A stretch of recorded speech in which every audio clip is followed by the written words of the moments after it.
یہ ایک ایسا موضوع ہے جو ہماری عبادت سے بھی جڑا ہوا ہے اور ہمارے گھروں کے سکون سے بھی جڑا ہوا ہے، چونکہ مین ٹو مین ریلیشن شپ اگر یہ اچھے ہوں گے تو انڈیویژولی بندہ بھی سکون میں ہوگا اور اس کی سوسائٹی جس میں وہ پنپ رہا ہے وہ بھی سکون میں رہے گی۔ یہی وجہ ہے کہ ایمان کی جو اتھینٹک ہونا ہے ایمان کا، اس کے پرکھنے کے لیے بھی معیار اسی کو رکھا گیا ہے۔ قرآن مجید فرقان حمید ہے، سورہ نساء ہے، آیت نمبر 1 ہے۔ رب تعالی ارشاد فرماتا ہے وَاتَّقُوا اللَّهَ الَّذِي تَسَاءَلُونَ بِهِ وَالْأَرْحَامَ إِنَّ اللَّهَ كَانَ عَلَيْكُمْ رَقِيبًا۔ اللہ تعالیٰ سے ڈرو، وہ اللہ جس کے واسطے تم ایک دوسرے سے حقوق کا مطالبہ کرتے ہو، ٹھیک، اور اللہ تعالیٰ سے ڈرو رشتہ داریوں کے بارے میں، یعنی ان کی حق تلفیوں کے۔ یہاں جو لنگوسٹک انسائٹ ہے اور گرامیٹک انسائٹ ہے اس آیہ مبارکہ کی، وہ دو پہلو وہ بہت قابل توجہ ہیں۔ ان میں سے پہلا کہ یہ جو وَاتَّقُوا اللَّهَ الَّذِي تَسَاءَلُونَ بِهِ، اہل عرب کا یہ دستور ہے کہ وہ جب ایک دوسرے کو واسطہ دیتے تو ایک لفظ استعمال کرتے تھے باللہ علیک، کہ تجھے اللہ کا واسطہ۔ قرآن کہہ رہا ہے کہ تم اپنے معاملات میں جب اللہ کا واسطہ دیتے ہو تو پھر اللہ سے ڈرو بھی تو نا۔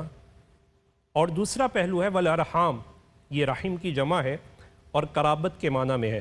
علامہ قرطبی علیہ رحمہ نے وضاحت کی، فرمایا کہ اسم لکافۃ الاقارب، یہ قریبی سارے رشتوں کو رحمی کہتے ہیں۔ ٹھیک، اس کا عطف ہے واتقوا پر۔ اب جب واتقوا کے ساتھ اسے جوڑا جائے تو مطلب یہ ہے اتقوا الارحام، کہ تقوی وہ صلہ رحمی کے ساتھ جڑ گیا ہے۔ اسی طرح سورہ محمد آیت نمبر 22 میں جو قطع تلقی کرے گا اس پر جو جلال ہے اور جو وعید ہے، بسم اللہ الرحمن الرحیم فَهَلْ عَصَيْتُمْ إِن تَوَلَّيْتُمْ أَن تُفْسِدُوا فِي الْأَرْضِ وَتُقَطِّعُوا أَرْحَامَكُمْ أُولَئِكَ الَّذِينَ لَعَنَهُمُ اللَّهُ۔ اور یہی مضمون سورہ رعد میں بھی، یہاں اس سورہ محمد میں جو آیہ مبارکہ فَهَلْ عَصَيْتُمْ، پھر تم سے یہی توقع ہے کہ اگر تمہیں زمام اقتدار مل جائے تو پھر تم زمین میں فساد کرو گے اور تم قریبی رشتوں کو کاٹ دو گے۔ اگر تم نے ایسا کیا تو یہی وہ لوگ ہیں کہ ان پر اللہ تعالیٰ نے لعنت کی ہے۔ یہاں کہ جو رشتے کاٹنے ہیں، رشتے توڑنے ہیں، اس کو فساد فی الارض کے ساتھ جوڑا گیا ہے۔ گویا یہ جو ڈس آنیسٹی ہے، قطع رحمی ہے، یہ بھی ایک قسم کی کرپشن ہے۔ عمومی طور پہ ہم یہ سمجھتے ہیں کہ کرپشن صرف ناجائز طریقے سے مال بٹورنا ہے۔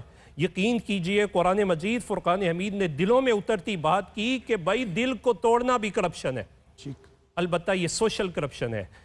ہمارے ہاں جو عمومی کرپشن ہے یہ لعنت ہے، تو سوشل کرپشن تو اس سے بھی بڑی لعنت ہے، اور یہی جلال مصطفیٰ کریم علیہ السلام کے فرمان میں بھی نظر آتا ہے۔ پورا جلال الہی کا پرتو ہے۔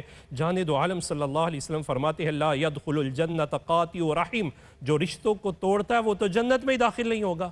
اور پھر دوسری جگہ جانے دو عالم صلی اللہ علیہ وسلم اس کی سینسیٹیوٹی کو، حساسیت کو بیان کرتے ہیں، فرمایا الرحم معلقۃ بالعرش، یہ جو رحم ہے نا یہ عرش کے ساتھ جڑا ہوا ہے، یعنی ڈیوائن پروٹیکشن سسٹم ہے۔